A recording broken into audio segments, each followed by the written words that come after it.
Chapitre 22. Les journées passées à Hébron. Les fruits de la charité de Marie à l'égard d'Élisabeth. Le 2 avril 1944. Je vois, c'est le matin me semble-t-il, Marie coudre, assise dans la pièce du rez-de-chaussée. Élisabeth va et vient, tout aux occupations de la maison. Quand elle entre, elle ne manque jamais d'aller caresser la tête blonde de Marie, que les murs plutôt sombres font paraître plus blonde encore, d'autant qu'un rayon de beau soleil entre par la porte ouverte sur le jardin. Élisabeth se penche pour regarder le travail de Marie, c'est la broderie qu'elle avait à Nazareth, et elle en loue la beauté. « J'ai aussi du lin à filer, » dit Marie. « Pour ton enfant ?»« Non, je l'avais déjà quand je ne pensais pas… » Marie ne termine pas sa phrase, mais je comprends. Quand je ne pensais pas devoir être la mère de Dieu. Désormais, c'est pour lui que tu devras t'en servir. Est-il beau? Fin? Les enfants, tu sais, ont besoin d'un linge très doux. Je le sais. Moi, j'avais commencé tard, car je voulais être certaine qu'il ne s'agissait pas d'un piège du malin. Pourtant, j'avais éprouvé une telle joie intérieure que non, cela ne pouvait venir de Satan. Et puis, j'ai tellement souffert. Je suis vieille, moi, Marie, pour être dans cet état. J'ai beaucoup souffert. Toi, tu ne souffres pas. Moi, non. Je ne me suis jamais sentie aussi bien.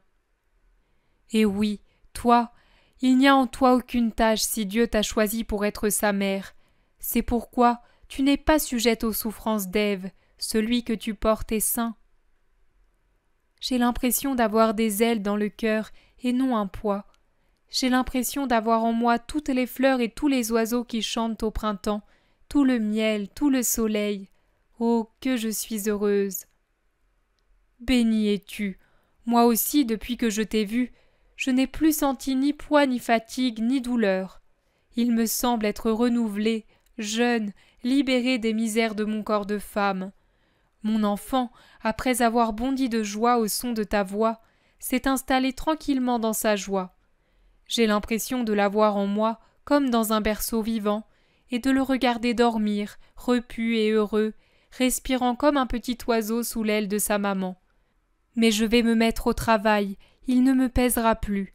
Je n'y vois pas bien clair, mais…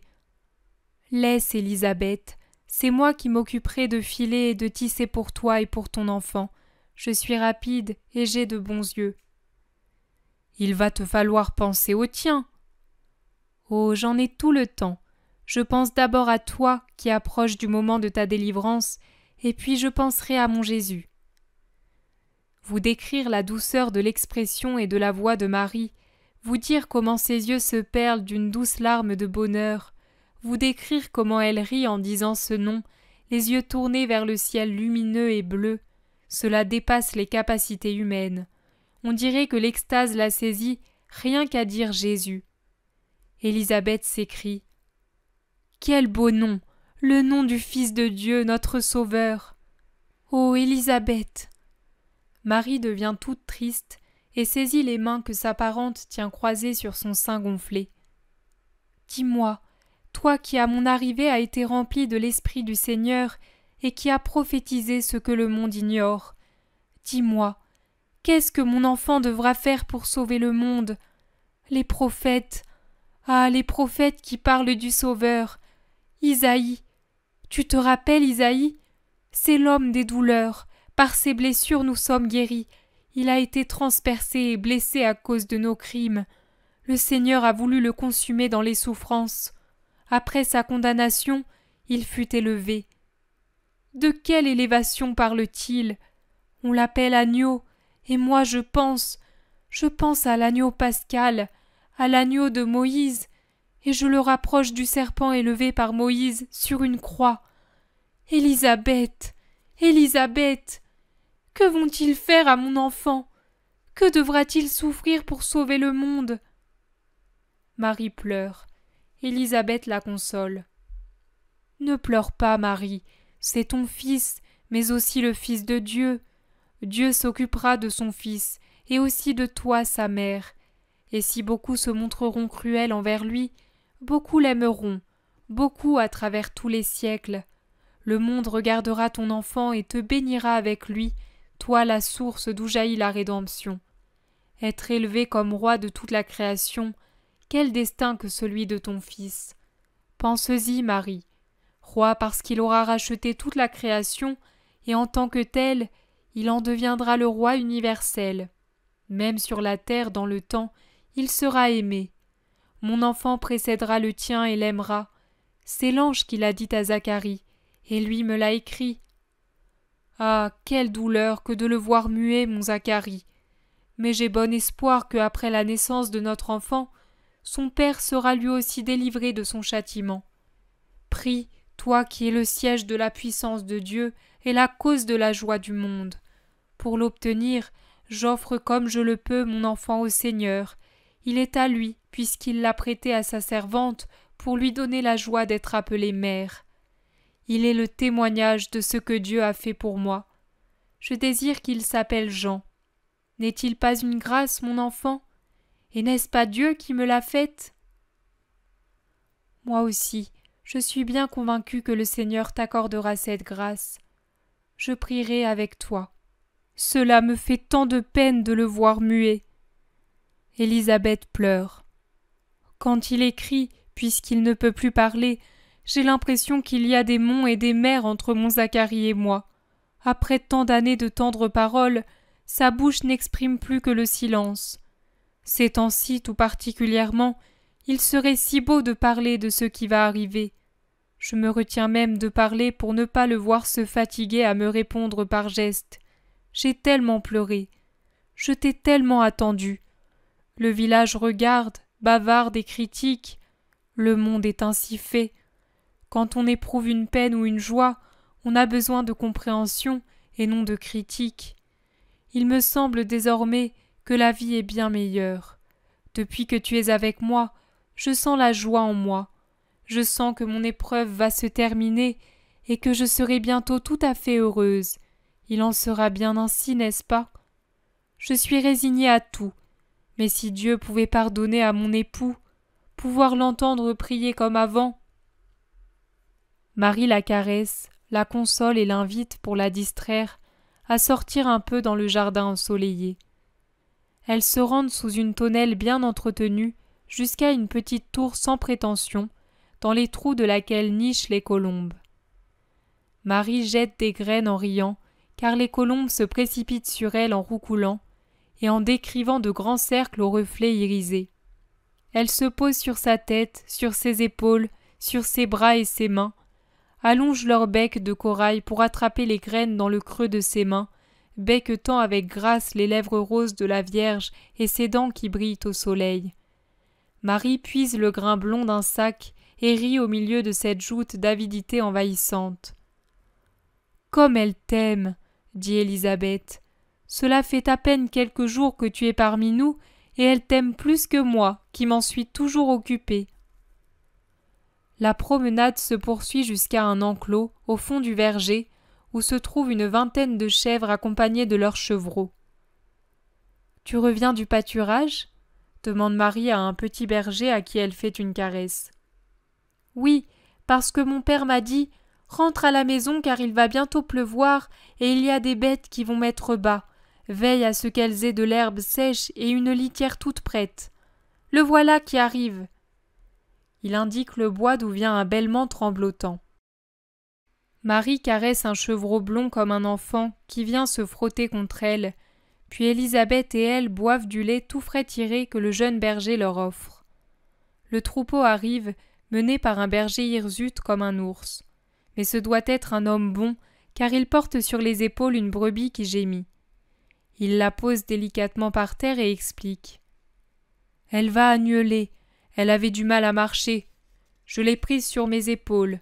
J'ai dû faire vite pour arriver à temps. » La brebis, qui boite douloureusement, est menée au bercail par l'enfant. Marie s'est assise sur une pierre. Elle joue avec les chevreaux et les agneaux et présente des fleurs de trèfle à leurs museaux roses. Un chevreau noir et blanc lui met les pattes sur les épaules et flaire ses cheveux. « Ce n'est pas du pain, » dit Marie en riant. « Demain je t'en apporterai un croûton. Maintenant, tiens-toi tranquille. Élisabeth, rassérénée, rit elle aussi. Je vois Marie filer rapidement sous la tonnelle où le raisin grossit. Il a dû se passer un certain temps, car les pommes commencent déjà à rougir sur les arbres et les insectes bourdonnent autour des figues arrivées à maturité. Élisabeth est vraiment très forte, sa démarche est lourde. Marie la regarde avec attention et amour. Marie elle-même, lorsqu'elle se lève pour ramasser le fuseau qui est tombé un peu plus loin, paraît s'arrondir sur les côtés. L'expression de son visage a changé, elle est plus mûre. Avant c'était une enfant, maintenant c'est une femme. Comme le jour baisse, les femmes rentrent à la maison et l'on allume les lampes. En attendant le dîner, Marie tisse. « Cela ne te fatigue vraiment pas ?» demande Élisabeth en montrant le métier à tisser. « Non, tu peux en être sûre. »« Pour moi, cette chaleur m'épuise. Je ne souffre plus, mais désormais le poids est bien lourd pour mes vieux reins. »« Prends courage, tu seras bientôt délivrée. Comme tu seras heureuse alors. Moi, je ne vois pas encore approcher l'heure d'être mère. Mon enfant, mon Jésus, comment sera-t-il ? » « Aussi beau que toi, Marie. »« Oh non, plus beau, il est Dieu, je ne suis que sa servante. Mais j'ai voulu dire, sera-t-il blond ou brun ? Ses yeux auront-ils la couleur d'un ciel serein ou ressembleront-ils à ceux des cerfs des montagnes ? Moi, je me le représente plus beau qu'un chérubin, les cheveux bouclés et couleur d'or, les yeux de la couleur de notre mère de Galilée quand les étoiles pointent à l'horizon, avec une petite bouche comme une tranche de grenade quand elle s'ouvre après avoir mûri sous le soleil. Quant à ses joues, je les imagine du même teint rosé que cette rose pâle que voici. Il aurait 2 petites mains qui tiendraient dans le calice d'un lys tant elle serait petite et belle, et 2 pieds petits au point de remplir la paume de la main, aussi gracieux et lisse qu'un pétale. Vois, j'emprunte l'idée que je me fais de lui à toutes les beautés que la terre me suggère. J'entends même sa voix. Lorsqu'il pleurera, car mon bébé pleurera un peu de faim ou de sommeil, et ce sera toujours une grande douleur pour sa maman, qui ne pourra pas l'entendre pleurer sans en avoir le cœur transpercé. Lorsqu'il pleurera donc, son cri ressemblera à ce bêlement qui nous arrive du petit agneau qui vient de naître et qui cherche la mamelle et la tiédeur de la toison de sa mère pour dormir. Son rire remplira de ciel mon cœur épris de son enfant. Je peux m'éprendre de lui, puisque c'est mon Dieu, et mon amour ne contrevient pas à ma consécration virginale. Son rire aura tout du joyeux roucoulement d'une petite colombe, heureuse d'être rassasiée et comblée dans la tiédeur de son nid. Je pense à ses premiers pas, un petit oiseau sautillant dans un pré fleuri. Le pré, ce sera le cœur de sa maman, qui soutiendra ses petits petons roses de tout son amour pour qu'il ne rencontre rien qui puisse le faire souffrir. Comme je vais l'aimer, mon enfant, mon fils. Joseph aussi l'aimera. Mais il va falloir que tu l'apprennes à Joseph. Marie s'assombrit et soupire. Il faudra bien qu'il le sache. J'aurais voulu que le ciel le lui annonce, parce que c'est bien difficile à expliquer. Veux-tu que je me charge de le lui dire ? Nous le ferons venir pour la circoncision de Jean. Non, j'ai remis à Dieu le soin de l'instruire de son heureux sort de père nourricier du Fils de Dieu, et il le fera. L'Esprit m'a dit ce soir-là, « Tais-toi, confie-moi la tâche de te justifier. » Il le fera, Dieu ne ment jamais. C'est une grande épreuve, mais avec l'aide de l'Éternel, elle sera surmontée. En dehors de toi, à qui l'Esprit l'a révélé, personne ne doit savoir ce que la bienveillance du Seigneur a fait pour sa servante. Moi aussi, j'ai toujours gardé le silence, même à l'égard de Zacharie qui en aurait éprouvé une joie immense. Il te croit mère selon la nature. Je le sais, et je l'ai voulu par prudence. Les secrets de Dieu sont saints. L'ange du Seigneur n'avait pas révélé à Zacharie ma maternité divine. Il l'aurait pu si Dieu l'avait voulu, car Dieu connaissait l'imminence du temps de l'incarnation de son Verbe en moi. Mais Dieu a tenu cette lumière joyeuse cachée à Zacharie, qui ne croyez pas à la possibilité de votre fécondité tardive. Je me suis conformée à la volonté de Dieu, et tu le vois, tu as appris ce secret vivant en moi. Lui, il n'a rien remarqué. Tant que le voile de son incrédulité à l'égard de la puissance de Dieu ne tombera pas, il sera écarté des lumières surnaturelles. Élisabeth soupire et se tait. Zacharie entre. Il présente des rouleaux à Marie. C'est l'heure de la prière qui précède le repas. C'est Marie qui prie à haute voix à la place de Zacharie. Puis, ils prennent place à table. « Quand tu ne seras plus ici, comme nous regretterons de n'avoir plus personne pour nous réciter les prières, » dit Élisabeth en regardant son mari muet.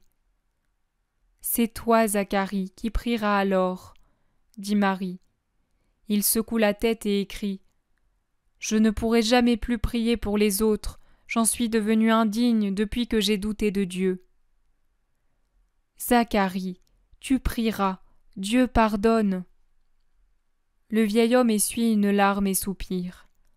Après le dîner, Marie retourne au métier à tisser. « Cela suffit, » dit Élisabeth, « tu te fatigues trop. »« Le temps est proche, Élisabeth. Je veux faire à ton enfant un trousseau digne de celui qui précède le roi de la race de David. » Zacharie écrit « De qui naîtra-t-il? Et où ?» Marie répond « Là où les prophètes l'ont annoncé, là où l'Éternel le choisira. Tout ce que fait notre Très-Haut Seigneur est bien fait. » Zacharie écrit « Donc à Bethléem, en Judée, nous irons le vénérer, femme. Tu viendras toi aussi à Bethléem avec Joseph. » Marie, baissant alors la tête sur son métier, répond « Je viendrai. » C'est ainsi que la vision s'achève. Marie dit « Le premier acte de l'amour du prochain s'exerce envers le prochain. Que cela ne te semble pas n'être qu'un simple jeu de mots. La charité a un double objet, Dieu et le prochain. Dans la charité à l'égard du prochain est comprise celle qui s'exerce envers nous-mêmes. Mais si nous nous aimons plus que les autres, nous ne sommes plus charitables, nous sommes égoïstes. Même dans les choses permises, il faut être assez saint pour faire passer les besoins d'autrui avant les nôtres. Soyez-en sûrs, mes enfants. Dieu supplée aux besoins des personnes généreuses par tous les moyens de sa puissance et de sa bonté. C'est cette certitude qui m'a poussée à venir à Hébron pour aider ma parente dans l'état où elle se trouvait. Comme j'avais été attentive à lui apporter une aide humaine, Dieu se donnant au-delà de toute mesure à son habitude, y unit le don d'un secours surnaturel auquel j'étais loin de penser. Je vais apporter de l'aide matérielle, et Dieu sanctifie ma droiture d'intention en opérant la sanctification du fruit du sein d'Élisabeth. Par elle, qui présanctifie Jean-Baptiste, il soulage la souffrance physique d'une fille d'Ève déjà âgée, qui a conçu à un âge inhabituel. Élisabeth, cette femme à la fois intrépide et qui s'abandonne avec confiance à la volonté de Dieu, méritait de comprendre le mystère renfermé en moi. L'Esprit lui parle par le tressaillement de l'enfant en elle. Jean-Baptiste a prononcé son premier discours d'annonciateur du Verbe à travers les tissus de veine et de chair qui le séparent de sa sainte mère et en même temps l'unissent à elle. Et moi, je ne refuse pas de dire ma qualité de mère du Seigneur à celle qui en est digne et à qui la lumière se révèle. Le lui refuser reviendrait à refuser à Dieu la louange qui lui est due, la louange que je portais en moi. Puisque je ne pouvais la partager avec personne, je la disais aux plantes, aux fleurs, aux étoiles, au soleil, aux oiseaux qui chantent et aux brebis patientes, au murmure des eaux et à la lumière d'or qui me donnait un baiser en descendant du ciel. Mais prier à deux est plus doux que de faire notre prière toute seule. J'aurais voulu que le monde entier connaisse mon sort, non pas pour moi, mais pour s'unir à moi dans une même louange de mon Seigneur. La prudence m'a empêché de révéler la vérité à Zacharie. Ça aurait été outrepasser l'œuvre de Dieu. Or, si j'étais son épouse et sa mère, j'étais toujours sa servante, et puisqu'il m'avait aimée sans mesure, je ne pouvais me permettre de me substituer à lui et de prendre une décision qui m'aurait placée au-dessus de lui. Dans sa sainteté, Élisabeth comprend et se tait, car les saints sont toujours humbles et soumis. Un don de Dieu doit toujours nous rendre meilleurs. Plus nous recevons de lui, plus nous devons donner, car plus nous recevons, plus c'est le signe qu'il est en nous et avec nous. Et plus il est en nous et avec nous, et plus nous devons nous efforcer de nous rapprocher de sa perfection. Voilà pourquoi je vais passer mon ouvrage au second rang et je travaille pour Élisabeth. Je ne cède pas à la peur de ne pas avoir assez de temps. Dieu est le maître du temps. Il vient en aide à ceux qui espèrent en lui, même dans les choses de tous les jours. L'égoïsme n'avance à rien, il retarde. La charité ne retarde rien, elle fait avancer les choses. Gardez-le toujours à l'esprit. Quelle paix dans la maison d'Élisabeth! Si je n'avais eu le souci de Joseph et celui surtout de mon enfant, qui devait être le Rédempteur du monde, j'aurais été heureuse. Mais déjà, la croix projetait son ombre sur ma vie, et j'entendais les voix des prophètes comme un glas. Je m'appelais Marie. L'amertume a toujours été mêlée aux douceurs que Dieu déversait dans mon cœur. Mais quand Dieu nous appelle, Maria, à la condition de victime pour son honneur, il est doux d'être moulu comme du grain sous la meule. C'est ainsi que nous faisons de notre douleur le pain qui fortifie les faibles et les rend capables de gagner le ciel. Mais cela suffit. Tu es fatiguée et heureuse. Repose-toi avec ma bénédiction.